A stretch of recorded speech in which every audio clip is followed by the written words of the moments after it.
নমস্কাৰ, মোৰ নাম বিমলা ভূঞা। পাণবাগিচা বালিকা বিদ্যালয় পঢ়ো। আমার মডেলের নাম হাইজেনিক পেপার টার্নার। আমি দেখা পাওঁ যে বহি নাইবা কিতাপৰ পাত লুটিয়াবৰ বাবে আঙুলিত থু লগাই লোৱা হয়। ই এক বেয়া অভ্যাস আৰু শৰীৰৰ বাবে ক্ষতিকাৰক। তাৰ বাবে আমি এক সৰু মডেল ভাবিছোঁ। এটা সৰু টেমাত স্পঞ্জ দিয়া হ'ব।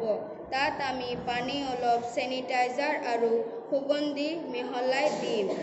পাত লুটিয়াবৰ সময়ত ইয়াত আঙুলি দিয়াহে ল'লে পাত সহজতে লুটিয়াব পাৰিম আৰু ই এক জীৱাণুমুক্ত প্ৰক্ৰিয়া হ'ব আৰু সুগন্ধিয়ে আমাৰ মনত আনন্দ দিব।